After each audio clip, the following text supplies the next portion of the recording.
मेरे पास खाने के लिए पैसा नहीं, रहने के लिए घर नहीं है, फिर भी मैं महीना दिन से भाग भाग के मैं परेशान हूँ।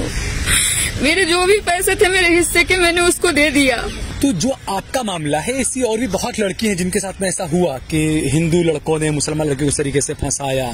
जमालपुर और कई ऐसे मामले मेरे सामने भी आए हैं। तो इस तरह की जो लड़कियां हैं जो इस तरह के जाल में फंस जाती है, क्या मैसेज देना चाहोगी, क्योंकि आप खुद इस चीज को झेल रही हो? मैंने भी 1 साल तक बहुत डर के जी हूँ। ये केस नहीं करने का सोची थी, पर बाद में मुझे फील हुआ कि अगर हम पीछे हटते हैं तो ये लोग और भी ज्यादा क्राइम करेंगे। तो मैं कहती हूँ कोई भी लड़की के साथ ऐसा हो ना तो वो जाके एक्शन ले सकते हैं, और लेना भी चाहिए ऐसे लोग के लिए, नहीं तो ये और बड़े बड़े क्राइम करते रहेंगे। इसलिए मेरा कहना है कि एक्शन लेना चाहिए, चाहे वो कोई भी कास्ट हो, हिंदू हो, मुस्लिम हो, कोई भी हो। मेरे भी बॉयफ्रेंड ने डरा के रखा था कि अगर तुम मुझे केस करोगी तो मैं तुमको फंसा दूंगा, मेरे जीजा को फंसा दूंगा, मुझे फंसा दूंगा। पर 1 साल बाद मैंने हिम्मत जुटा के अभी केस कर दिया है और मुझे इंसाफ मिलना चाहिए। मुझे यही उम्मीद है इस अहमदाबाद से। पहले मुझे लगता था कि गुजरात महिला बहुत सेफ है, पर जब से मैं पुलिस का चक्कर काट रही हूँ ना, मुझे पता चला यहाँ कोई सेफ नहीं है। पहले हम अपने गांव में बहुत ज्यादा ये नाम सुने थे कि गुजरात में महिला की बहुत सेफ्टी है, सेफ रहती है लड़कियां, लेकिन जब से मैं पुलिस चक्कर लगा रही हूँ ना, मुझे ऐसा ही लगता है यहाँ कोई सेफ ही नहीं है। मुझे नहीं पता हिंदू मुस्लिम, पर मेरे साथ सेफ फील नहीं है। लोग मुझे दौड़ाते हैं, पुलिस वाले दौड़ाते हैं, मुझसे उलझ के बात करते हैं, जैसे लगता है आरोपी तो मैं ही हूँ। आप देख रहे हैं देश लाइव, देश की आवाज। आदाब, नमस्कार, अस्सलाम वालेकुम, सत श्री अकाल। देश लाइव में आपका स्वागत है। मैं सहल कुरैशी। हमने पिछले 2014 के बाद लगातार ये चीजें सुनी, लव जिहाद, लेकिन जो आरोप लगे मुसलमान लड़कों पर कि मुसलमान लड़के नाम बदलकर हिंदू लड़की को फंसाते हैं या पटाते हैं, मोदी जी का नारा भी याद आ जाता है, बेटी पटाओ वाला। तो कई बार ऐसे मामले सामने आए जिससे पुलिस ने भी पल्ला झाड़ा, प्रशासन ने भी अक्सर पल्ला झाड़ा। दिखाना कुछ और होता है, हकीकत कुछ और होती है। ऐसा ही एक मामला मेरे साथ में है। लड़की मुसलमान है, तकरीबन 27 साल 26 साल उम्र है आपकी। 26 26 साल उम्र है, बिहार की रहने वाली है और अहमदाबाद में किसी लड़के के कांटेक्ट में आई, उसके बाद बिहार से यहाँ पर आई और मसाज पार्लर में जॉब दिलवाई गई। माता पिता लड़की बता रही है कि नहीं है इनके, और उसके बाद में उस लड़के ने इन्हें, जो कुछ लोग कहते हैं लव जिहाद, कुछ लोग उसके लिए कहते हैं भगवा ट्रैप, ये वर्ड भी यूज किया जाता है। जब लव जिहाद के नाम से आपको आपत्ति नहीं है तो मेरे ख्याल से भगवा ट्रैप से भी आपत्ति नहीं होनी चाहिए। तो बहरहाल ये लड़की जो है, इसका कहना है कि ये भगवा ट्रैप का शिकार हुई। कोई JS या जयेश नाम का लड़का है, साउथ का रहने वाला है, हिंदू लड़का। इस लड़की को उसने फंसाया, पटाया, जो भी, और इसके साथ साथ ये लड़की प्यार में इतनी ज्यादा अंधी बन गई कि इसने अपने घर का मकान भी बेच दिया। जब लड़के ने कहा कि मुझे पैसों की जरूरत है, मुझे अपना कुछ बिजनेस को एक्सपांड करना है, बढ़ाना है, इस लड़की ने गांव में अपने मौजूद घर को बेच दिया, अपनी भाइयों से, बहनों से मशवरा करके, और अपने हिस्से का 5 लाख रुपया लाकर उस लड़के को दे दिया। जब शादी की बार बार इस लड़की ने जिद की कि शादी क्यों नहीं कर रहे हैं आप, तो लड़के ने शादी करने से साफ इनकार कर दिया और कहा कि अब तुम पहले जैसी नहीं लगती हो, इसलिए मैं तुमसे शादी करना नहीं चाहता हूँ। पुलिस स्टेशन पहुंची, माफ कीजिएगा, वाछड़ा पुलिस स्टेशन पहुंची। पुलिस वालों ने बड़ी गंभीर मामले को कितना सीरियसली आप समझिए कि एक लड़की पहुंचती है, वो कहती है मेरे साथ में ऐसा हुआ है। इंस्पेक्टर साहब कहते हैं हमारे जो राइटर है वो 2 दिन की छुट्टी पर हैं, इसलिए आप 2 दिन के बाद आइए। ये लड़की के आरोप है, ये मैं अपनी तरफ से नहीं बोल रहा हूँ। क्या क्या हुआ, कैसे हुआ, हम बात करेंगे इस लड़की से, ये खुद बताएंगी लड़के की उम्र कितनी है, क्या क्या हुआ। अच्छा ये बताइए कि लड़के का नाम क्या, उसकी उम्र कितनी है? उसकी अभी 30 हो रही है। आनंदू नाम है, आनंदू जेस जी। अच्छा, आपको पता था वो लड़का हिंदू है? जी हाँ, पता था कि वो हिंदू है, पर वो बहुत बार मुझे आदिल वगैरह भी नाम बताया है। क्या नाम बताया? आदिल। हाँ, वो कहीं भाड़े पे भी रहा आदिल नाम से, जोहापुरा साइड में। बाद में मुझे पता चला वो हिंदू है। तो ये भी यहाँ पर जांच का विषय है कि जब ये आदिल नाम से जोहापुरा में रहा तो क्या किसी मुसलमान लड़की को फंसाकर आदिल बनकर रहा, ये भी जांच की जानी चाहिए इस मामले के अंदर। जी हाँ, फिर उसने, मैं यहाँ पे जॉब करने आई थी। आप कब आई थी यहाँ पर जॉब? 2020 लॉकडाउन फिनिश होने के बाद। फेसबुक के जरिए आपको मिला था? नहीं, मैं 2017 में फर्स्ट टाइम आई थी उनके पास जॉब करने, तब उनका नमी होटल में स्पा था। तो मैं 2 दिन के बाद चली गई, मुझे कुछ समझ में नहीं आया था। फिर हमारा ऐसा ही कांटेक्ट वगैरह फेसबुक से रेगुलर हुआ।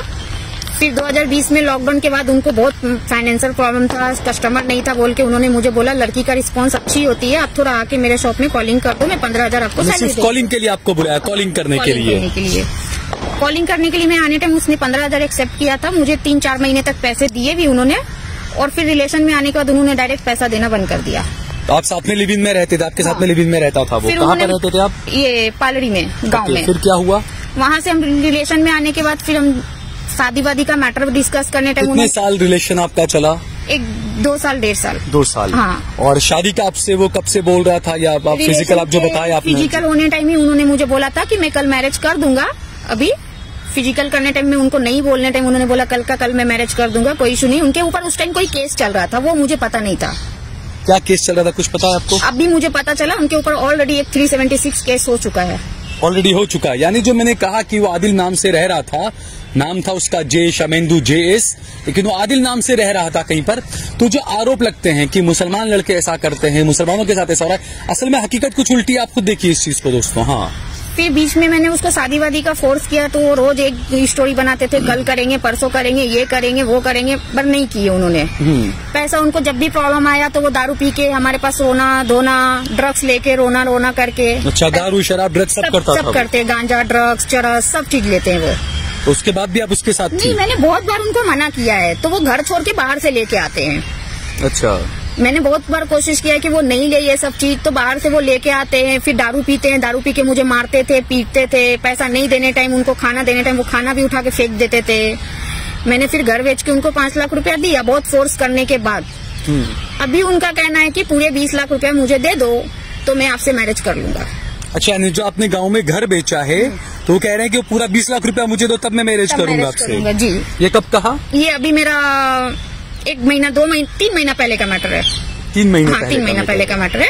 लास्ट हमारा झगड़ा होके अलग होने का रीजन यही है कि उन्होंने पहले बोला कि मुझे और भी आगे बिजनेस करना, वो शेयर मार्केट कुछ आता है ना मोबाइल में, उनमें उनको 10 लाख रुपए इन्वेस्ट। तुम कितना पढ़ी हो?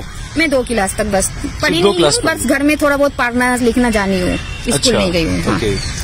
तो फिर उसने आपसे पैसा और मांगा कि 20 लाख रुपया मुझे दे दो, मैं बिजनेस करना चाहता हूँ। 15 लाख और दे दो, मुझे 5 दे दिया है, और दे दो 15 लाख, तो मैं बिजनेस आगे करके हमारा फैमिली लाइफ अच्छी जाएगी।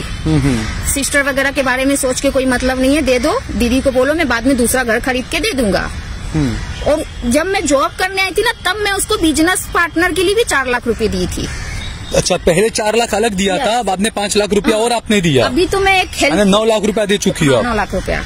अभी उसका कहना है एक ही चीज कि मैं पैसे भी नहीं दूंगा, शादी भी नहीं करूंगा, तुमको जो करना है कर लो। और उसको 2017 में उन्होंने मुझे प्रपोज किया था, तो मैं उनका प्रपोजल एक्सेप्ट करी नहीं, चली गई। तो लास्ट टाइम ये भी बोले कि तुमने लास्ट टाइम मुझे धोखा दिया, इसलिए मैंने इस बार बदला ले लिया। अच्छा, तो लास्ट टाइम क्या धोखा दिया था यानी आपने उसको? क्या है, मैं बाहर गाँव में आई थी लाइफ में फर्स्ट टाइम, और उसने अचानक मुझे प्रपोज किया। मैं वो दिमाग से ये नहीं थी कि हाँ मुझे प्रपोजल ये वो बाहर के दुनिया में, तो मैंने उनको स्टेशन छोड़ने के डर से बोला ठीक है मैं गांव जाके आ जाऊंगी। वो मुझे स्टेशन भी छोड़ने गए थे। वो गांव जाने के बाद मुझे 1000 कॉल किए, तुम आओ तुम आओ तुम आओ, तो मैंने अपना सिम ही चेंज कर डाला।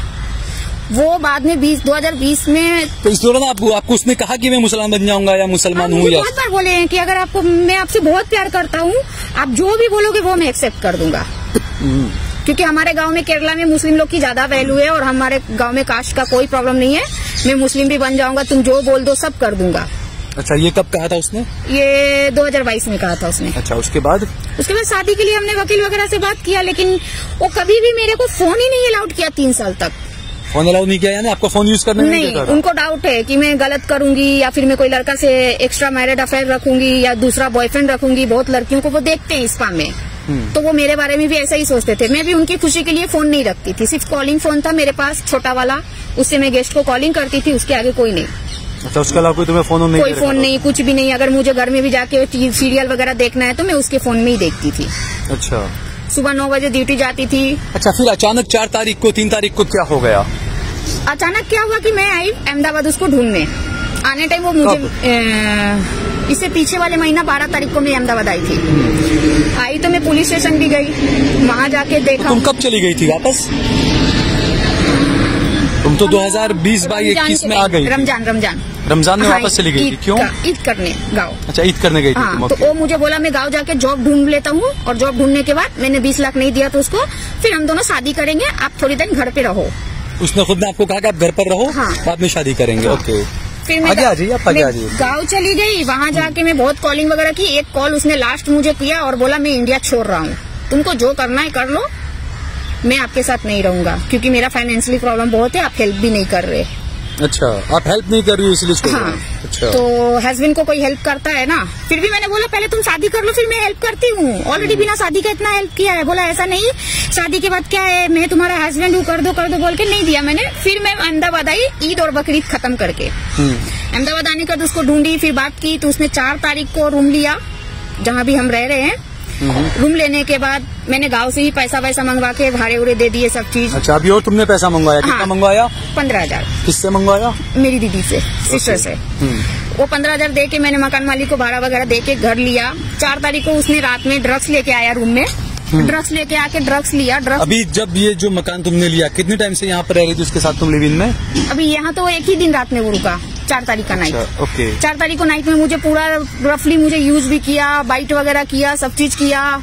सुबह उठ के मैंने उससे आधार कार्ड मांगा, दे दो मैं मैरिज के लिए वकील से जाके बात करती। तो उसने क्या बोला, किसी दोस्त को उसने फोन लगाया और कहा अलिया वीडियो और फोटो भेज दो।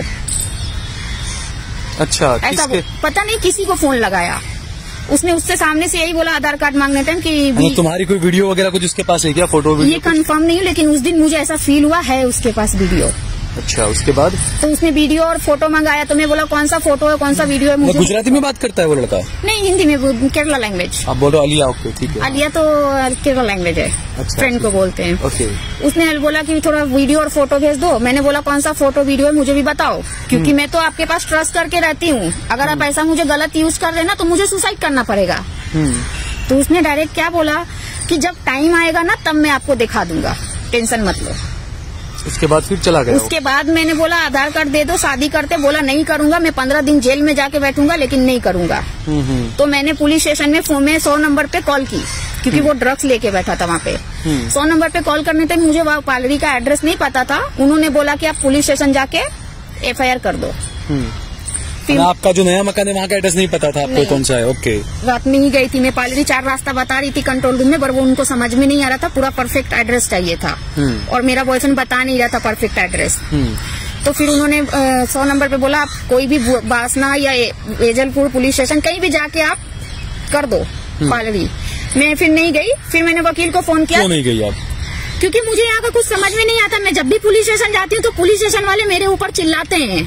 क्या बोलते हैं? क्या है, तुम ऐसी है, तुम वैसी है, ये है वो है, पूरा टाइम बर्बाद करती हो, टाइम ऐसा है तो उस लड़के को छोड़ दो। डायरेक्ट वो यही जवाब देते हैं मुझे। तो पहले भी तुम कभी गई थी पुलिस स्टेशन? एक बार मुझे उन्होंने बहुत मारा था 2022 में। हाँ, शॉप में बहुत मारा था। तो क्यों मारा था? ऐसा ही कॉलिंग। अब हम एक गलत जगह पे बैठ रहे हैं तो वहाँ तो 10 लोग हमको गलत नियत से ही देखेंगे ना। तो कोई कस्टमर मुझे बोल दिया कि आप बहुत सुंदर हो, उसके लिए उसने मारा कि तेरा चक्कर चल रहा है ये वो बोल के, तो बहुत मारा, मेरा पूरा बॉडी उडी लाल कर दिया। मैं 100 नंबर पे कॉल की पालरी थाना में, पालरी वाले लोग नहीं आए। बाद में फिर मैं उनको बोली मैं कमिश्नर ऑफिस जा रही हूँ, तो वो आए थे, आके ले गए। तो उन्होंने क्या एडवाइस दिया कि इसको छोड़ दो, तू इतना मारता है तो छोड़ दो ना। हम बोला छोड़ देना ही है, पर मेरे साथ जो हुआ उसका तो तुम लोग कंप्लेन ले लो। तो फिर उस दिन उन्होंने समझा के भेजा था कि इसको पालरी पुलिस स्टेशन में हुआ ये? जी, 2022 में। उसके बाद उन्होंने समझा के भेज दिया उनको। उसके बाद उन्होंने नहीं मारा। फिर अभी 4 तारीख को वापस आप गई पुलिस स्टेशन में, फिर क्या हुआ? 4 तारीख को पुलिस स्टेशन जाने टाइम मैंने बोला कि वो लड़का शादी के लिए इनकार कर रहा है। तो उन्होंने बोला कि नहीं कर रहा है तो मैं क्या करूँ। और ऐसा बोला पुलिस? हाँ। मैंने बोला सर मेरे साथ जो गलत हुआ है वो तो आप देखो, मेरा FIR तो लो। उन्होंने डायरेक्ट बोला FIR नहीं लेंगे। कौन था पुलिस वाला, पता है नाम वगैरह? नहीं, नाम नहीं पता है। अच्छा, हाँ, राइटर है वो। उन्होंने बोला नहीं लेंगे, भगा रहे थे। तो मेरा वकील आके भी उनसे लड़ पड़े। वकील को भी बोला नहीं लेंगे, जाओ जाओ जाओ यहाँ से। PSI आए तो PSI का हमने 2 घंटा वासना पुलिस स्टेशन में वेट किया। 2 घंटा बाद PSI आने के बाद क्या बोले, मेरा राइटर छुट्टी में है, 2 दिन बाद आ जाओ। मेरे वकील ने बोला क्या टाइप करना है बोल दो, मैं कर दूंगा। उन्होंने बोला नहीं। फिर मेरा वकील कमिश्नर ऑफिस गया मुझे लेके, वहां से फिर हमको पालरी भेजा गया। फिर पालरी से हमको वासना ट्रांसफर किया गया। तब 6 तारीख को मेरी FIR ली है उन्होंने। अच्छा, 6 तारीख को आपकी FIR ली? 6। वकील के बहुत ज्यादा फोर्स करने को उसके बाद आपकी हाँ, वकील ने मेरे बहुत मेहनत की इस मैटर में, वो बहुत फोर्स किए। सुबह 12 बजे से लेके रात के 4 बजे तक, 5 तारीख से लेके सुबह 4 बजे तक, 6 तारीख तक हम पुलिस स्टेशन में थे। अच्छा, फिर उसके बाद में क्या, उस पर क्या क्या आपने लिखवाया FIR के अंदर, क्या क्या चीजें हुई? जो अभी हमने आपको बोला यही सब मैंने लिखवाया। मैंने आपका मेडिकल वगैरह भी? मेडिकल 6 तारीख को मेरी हो गई है, लेकिन FIR कॉपी मुझे पुलिस वाले नहीं दे रहे। नहीं दे रहे हैं? नहीं। क्या बोल रहे हैं? मैंने कोर्ट में भी अभी लास्ट टाइम डिमांड किया था, तो वो जो मैंने स्टेटमेंट दिया है ना, वो स्टेटमेंट ही मुझे दे रहे हैं, FIR कॉपी नहीं दे रहे वो मुझे। क्या बोल रहे हैं पुलिस वाले FIR के लिए? मैंने 15 दिन से FIR कॉपी मांग रही हूँ, दे दूंगा बोल के रख रहे थे। अभी लास्ट टाइम मुझे जजमेंट के लिए कोर्ट लेके गया था, तो वहाँ मैंने बोला जज को कि मैम मुझे FIR कॉपी नहीं मिली, तो मुझे तो गुजराती पढ़ने आती नहीं है। तो मैंने वकील को भेजा, वकील बोला ये सिर्फ फर्जी कॉपी, FIR कॉपी नहीं है। उसके बाद मैंने जज से बताई कि FIR कॉपी नहीं, तो जज ने क्या कहा? जज ने उनको देने के लिए बोला, तो उसने मेरा स्टेटमेंट कॉपी दिया है। स्टेटमेंट कॉपी दिया है आपका, सिर्फ FIR की कॉपी नहीं दी आपको? उसके बाद मैंने मांगा भी नहीं, क्योंकि उन लोग से जब भी मैं बात करती हूँ तो ऐसा लगता है कि वो लोग मेरे ऊपर चिल्ला रहे हैं, पुलिस वाले आपको चिल्लाते हैं। अच्छा, उसके बाद आपके वो जो लड़का है उससे कोई बातचीत हुई या अभी तक उसे गिरफ्तारी? या लड़का डायरेक्ट बोलता है कि तुम्हारे ये सब करने से कुछ नहीं होगा, तुम गाँव चली जाओ, क्योंकि पूरा पुलिस वाला मेरे फ्रेंड है। और जब वो स्पा चलाता था तो मैंने देखा भी है कितने सारे पुलिस वाले आते हैं। अच्छा, आपको पता है सारे पुलिस वाले आते हैं वहाँ? जी जी। तो आपको क्या लगता है, इंसाफ मिलेगा आपको वहाँ पर? मुझे नहीं लगता है सर। तो क्या करेंगी आप, क्या मांगे आपकी? महीना दिन से मैं भाग रही हूँ, मेरे पास खाने के लिए पैसा नहीं, रहने के लिए घर नहीं है, फिर भी मैं महीना दिन से भाग भाग के मैं परेशान हूँ। मेरे जो भी पैसे थे मेरे हिस्से के, मैंने उसको दे दिया। अभी वो एक ही चीज, उनका पासपोर्ट भी लॉक नहीं करवाया पुलिस वाला। मेरे से पासपोर्ट मांग रहे कि पासपोर्ट दोगे तो लॉक करवाएंगे। मेरे पास पासपोर्ट होगा तो मैं क्यों देती? बोले पासपोर्ट बताओ तब लॉक करवाएंगे हम। महीना दिन से घर में रहो, उल्टा मुझे बोलते हैं। मकान मालिक को मेरे परेशान करते हैं कि ये लड़की भाग जाएगी तो तुमको फंसा देंगे, ऐसा बोल बोल के मेरे मकान मालिक को भी वो टॉर्चर कर रहे हैं पुलिस वाले। हाँ, जहाँ मैं रह रही हूँ। क्या मैं FIR की हूँ, मैं फरियादी हूँ, भागूंगी क्यों? हर बार वो ऐसा बोलते भागना नहीं। एक दिन मैं फ्रेंड जा रही थी लाल दरवाजा, बोले कहाँ तुम हो? हम बोला लाल दरवाजा। अब भी उतर जाओ, जहाँ भी हो मैं लेने आ रहा हूँ बोल के। उसके बाद वो आए भी नहीं लेने, बोलते जो काम करना जाओ कर लो। महीना दिन से सिर्फ 4 बार मुझे पुलिस स्टेशन बुलाए हैं और महीना दिन से मुझे घर में बैठा के रखे हैं। कहीं जा नहीं सकते, गाँव नहीं जा सकते, आ नहीं सकते, सब चीज बोल बोल के मुझे पुलिस वाले भी परेशान कर दिए। तो यानी आपका ये कहना है कि पुलिस वाले उल्टा आपको टॉर्चर कर रहे हैं, जैसे आप खुद आरोपी उस तरीके से आपके साथ व्यवहार कर रहे हैं? बार बार वो क्या बोलते हैं मेरे मकान मालिक को, ये लड़की भागना नहीं चाहिए। मकान मालिक मेरे पहरा मुझे डाल के रखते हैं कि मैं भाग नहीं जाऊँ। कि मकान मालिक को बोले भाग जाएंगे तो 50,000 रूपये तुमको भरना पड़ेगा पुलिस स्टेशन में। ये मकान मालिक से कहा है पुलिस वालों ने? और अभी भी 2-3 दिन पहले वो वकील के थ्रू उनसे 25,000 रूपया मांग रहे थे कि केरला लाना आरोपी को लाने के लिए। वकील से मांग रहे थे 25,000 रूपये? मकान मालिक के ऊपर उन्होंने केस बना दिया है कि मुस्लिम लड़की को लाके और रेप करवाया है। और मकान मालिक पर केस बना दिया? हाँ, ऐसा। कौन है मकान मालिक का, क्या नाम है? ये पता नहीं है मेरे पास। हिंदू है या मुस्लिम है मकान मालिक? हिंदू है। हिंदू, उन पर भी केस कर दिया है? केस नहीं किया, जस्ट उनको पैसा लेने के लिए 10,000 रूपये उनसे लिया भी है। अच्छा, आप कैसे कह सकती है 10,000 रूपये लिया है? मकान मालिक ने मेरे से आके 10,000 मांग रहे हैं। क्या बोल रहे हैं? कहे कि आपकी वजह से दीदी मैंने आपको घर भी दिया, सब चीज दिया, और आपकी वजह से पुलिस वाले मेरे से 10,000 मांग रहे हैं और कहे हैं कि अगर आप भाग जाओगे ना दीदी, मेरा आधार कार्ड उनके पास नहीं था, आधार कार्ड ले लिए, कि आप भागना नहीं दीदी, मैं आपका पैर पकड़ती हूँ, नहीं तो मेरे से पुलिस वाले 50,000 लेंगे। अच्छा। और 10,000 ऑलरेडी ले चुके हैं। तो ये देखिए आप किस तरीके का। मुझे देना पड़ेगा उन्होंने बोला, मैंने डायरेक्ट मना किया, मैं नहीं दूंगी, वो आप लोग का मैटर है, आप लोग ही समझो, मेरे पास खुद का पैसा नहीं, मैं कहाँ से दूं आपको पैसा। और अभी पुलिस वाले फुल सपोर्ट में उसको कि वो बचा ले, क्योंकि मैं मुस्लिम है और वो हिंदू है। शादी का मैटर भी बोलने टाइम उन्होंने क्या बोला, मुस्लिम पुलिस वाले ने, हिंदू मुस्लिम में शादी नहीं होती है। और कभी पुलिस आपको होटल पे लेकर या ऐसा भी कुछ हो? पुलिस मैं होटल में जहाँ भी मुझे पंचनामा के लिए लेके जाते हैं ना, तो एक चीज बोलते हैं कि तुम किसी को भी रूम दे देते, किसी को भी होटल दे देते, ये लड़की मुस्लिम है, लड़का हिंदू है, ये मैटर क्यों वो डिस्कस करते हैं हर जगह पे? पुलिस वाले कहते हैं। हाँ, अभी मैं यहाँ पालरी में नीलकंठ होटल में लेके गए थे हमको, लास्ट डे हम वहाँ रुके थे तो 2 दिन, तो बोले कि इसको जानते हैं, मेरा ID दिखा के, ये क्या लिखा है नाम, तो उसने बोला फिर मेरे बॉयफ्रेंड का उन्होंने ID दिखाया, ये क्या लिखा है, तो आनंदू, तो हिंदू मुस्लिम है तुमको पता था, तो बोला हाँ, तो फिर भी तुमने रूम दे दिया, किसी को भी रूम दे देते। और बोलने के बाद उन्होंने बोला कि रूम किसी को भी तुम दे देते क्या, हिंदू मुस्लिम किसी को, तो होटल वाले ने कहा हम दोनों का आईडी जमा करके लिया, हमको कोई प्रॉब्लम नहीं है, दोनों के आईडी जमा थे। मकान मालिक के पास भी जाते हैं तो वो यही बोलते हैं कि ये लड़की कौन है तुमको पता है। तो ये जो चीजें हैं बिल्कुल सही, क्योंकि कानून जो है वो ये कहता है कि अगर लड़का लड़की दोनों अगर बालिग हो चुके हैं, उनकी एज है, वो फ्रीडम है, वो कर सकते हैं वो होटल में जाना या जो भी चीजें। अब पुलिस इसके अंदर किस तरीके का रोल अदा करी ये भी आप देखें। और एसडीपीआई के हैं इकराम इरशाद, तो इरशाद के पास अक्सर ऐसे मामले, एसडीपीआई के जो लोग हैं, जो एक्टिव लोग हैं, जिनके पास अक्सर ऐसे मामले आते रहते हैं। लड़की ने जैसा बताया कि एफआईआर की कॉपी भी इसको नहीं मिली और इसके साथ में इस तरीके का व्यवहार किया जा रहा है जैसे ये खुद आरोपी है।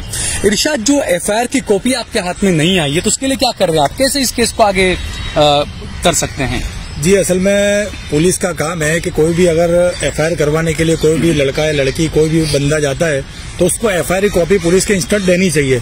लेकिन अक्सर मामलों में ऐसा देखा गया कि पुलिस उसको एफआईआर के लिए 2-3 दिन 4 दिन इस तरह के मतलब टाइम निकालती है, टाइम वेस्ट करती है, जैसे इस लड़की के साथ में हुआ। इसका तो एफआईआर देने में तो ठीक, ये तो बता रही है कि पहले जब पुलिस में केस करने गई थी, इतने गंभीर मामला, लड़की आ रही, उसके बावजूद पुलिस वालों ने कहा कि 2 दिन बाद आई है। हाँ, तो ऐसा मतलब पुलिस अक्सर सवालों के घेरे में रहती है कि कोई भी लड़की अगर मुस्लिम होती है, हम देखते हैं कि ज्यादातर संगठनों के प्रेशर में आके पुलिस तुरंत एफआईआर ले लेती है अगर लड़की हिंदू होती है तो।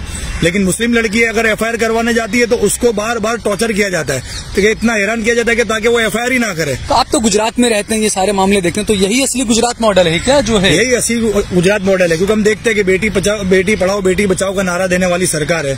उनको पुलिस पे एक मतलब एक कानून बना हुआ है कि कोई भी लेडीज कोई भी जगह के ऊपर एफआईआर कर सकती है, 0 एफआईआर से भी कर सकती है। लेकिन अक्सर पुलिस स्टेशनों में देखा गया कि लड़की जब भी एफआईआर करने के लिए जाती है उसको इस तरीके से हैरान किया जाता है, इस तरीके से टॉर्चर किया जाता है कि वो लड़की एफआईआर ही ना करे, कि वो डर जाए। उसको मुसलमान लड़की है तो ये किया जाता है, इस तरह होता है, बहुत सारी जगहों पर हुआ है कि लड़की को इतना टॉर्चर करते हैं कि इतने सवाल उससे पूछते हैं कि वो एफआईआर ही ना करे, वो उसको डरा कर धमका कर बिठा दिया जाता है। तो ऐसा बहुत सारी जगहों पर देखा गया अक्सर पुलिस के मामलों के अंदर कि पुलिस का रवैया एक तरफा पूरा गुजरात के अंदर देखने को मिलता है बिहार के अंदर। ठीक है, बहुत बहुत शुक्रिया इरशाद। तो ये जो पूरा मामला है दोस्तों, काफी कुछ चीजें यहाँ पर सीखने को मिलनी चाहिए। जो मुसलमान लड़कियां हैं उन्हें भी सीखने को बहुत कुछ मिलेगा इस वीडियो में। और बाकी काम और प्रशासन और पुलिस और ये तमाम चीजें किस तरीके का काम हो रहा है वो तो आप खुद देख ही रहे हैं। अब इस बेटी को इंसाफ कैसे मिलता है वो अब मुख्यमंत्री जाने, और वो जो गृह मंत्री जो अक्सर बेटी के पास पहुंच जाते हैं घरों पर, अगर बेटी हिंदू हो तो। अब ये तो पासपोर्ट लॉक करवाया जाए क्योंकि वो इंडिया छोड़ने वाले हैं। अच्छा, ये आपको डर है? और पहले मुझे लगता था कि गुजरात महिला बहुत सेफ है, पर जब से मैं पुलिस का चक्कर काट रही हूँ ना, मुझे पता चला है यहाँ कोई सेफ नहीं है। पहले हम अपने गांव में बहुत ज्यादा ये नाम सुने थे कि गुजरात में महिला की बहुत सेफ्टी है, सेफ रहती है लड़कियां, लेकिन जब से मैं पुलिस चक्कर लगा रही हूँ ना, मुझे ऐसा ही लगता है यहाँ कोई सेफ ही नहीं है। मुझे नहीं पता हिंदू मुस्लिम, पर मेरे साथ सेफ फील नहीं है। लोग मुझे दौड़ाते हैं, पुलिस वाले दौड़ाते हैं, मुझसे उलझ के बात करते हैं, जैसे लगता है आरोपी तो मैं ही हूँ। अरे पहले आरोपी को आप जाके ढूंढो ना, फिर मेरे घर जाने का। वो डायरेक्ट बोलते अपनी फैमिली बुलाओ, नहीं तो कुछ नहीं होगा। और एफआईआर के बाद उन्होंने मेरे से पूछा कि तुम्हारा आरोपी ये बॉयफ्रेंड कहाँ है। मैंने बोला कि मुझे नहीं पता है, वो तो आपका काम है ना। तो उन्होंने बोला कि ये कौन बोला मेरा काम है? क्या पुलिस नहीं है? हाँ, वो मेरे से पूछ रहे हैं कि आरोपी कहाँ है। तो मैंने बोला सर मैंने एफआईआर कर दिया, बाकी आपका काम है। तो बोला कौन बोला ये मेरा काम है? अच्छा, पुलिस नहीं है? हाँ। किसने कहा? ये कौन था पुलिस में? राइटर था? नहीं, पीएसआई था? पीएसआई थे या पीआई? हाँ, वेजलपुर? हाँ, वेजलपुर या वासना? नहीं, वेजलपुर नहीं, वासना ये भी। अच्छा, वासना क्या तो सर्कल का नाम है। अच्छा, नगर। हाँ, ठीक है, चलिए। चौकी में। अभी वो लोग क्या है ना, उनको मेरी फैमिली को इन्वॉल्व करना है ताकि मैं पीछे हट जाऊं, क्योंकि हम कुछ भी है ना घर पे ये सब समाज में जानकारी हो कि मैं मैरिज के बिना किसी के साथ रही, घर में समाज में सब जानता है मैं उससे मैरिज करके हूँ। मैंने झूठ बोला घर में। अभी पुलिस वाले मेरे को डायरेक्ट एक ही चीज बोलते हैं कि तुम्हारे गांव जाना पड़ेगा, तो जाए, मुझे कोई दिक्कत नहीं है, लेकिन ये सब मैटर डिस्कस नहीं करे कि मैं मैरिज के पहले उनके साथ थी। वो सारा चीज करे, मुझे कोई दिक्कत नहीं, लेकिन वो मैरिज बोलते हैं कि गांव जाएंगे, पता करेंगे, फैमिली को बुलाओ, इसको बुलाओ, तुम्हारा पूरा डिटेल लेंगे। रोज बुलाते हैं, कॉल करते हैं, फिर 1-2 घंटा पुलिस स्टेशन में बुलाते हैं। आप भी चाहती हो कि पुलिस अगर आपके घर जाए तो आपकी आइडेंटिटी ज्यादा वो ना करे, या और ज्यादा आपके मामले को ज्यादा करे, आप ये चाहती हैं? जी हाँ, क्योंकि मेरे बहन के भी 4 बच्चे हैं, फिर उनके बच्चे के शादी में प्रॉब्लम आ सकता है समाज में। ठीक है, चलिए, बहुत बहुत शुक्रिया। एक थोड़ा सी मैं बोल दूं। हाँ, हमारी ये मांग है कि इस लड़की के साथ में जो भी कुछ हुआ है उसको इंसाफ मिले। सरकार से हमारी मांग है, गृह मंत्री से, जो हर जगह बेटी के कुछ मामले होते हैं, हिंदू बेटी के मामले होते हैं तो हर जगह पे पहुंच जाते हैं, तो इस बेटी ये भी बेटी है, गुजरात की बेटी है, तो उसको भी इंसाफ मिले। इसके लिए जो भी मेहनत होवे वो करे और इसको इंसाफ दिलावे। ठीक है, बहुत बहुत शुक्रिया।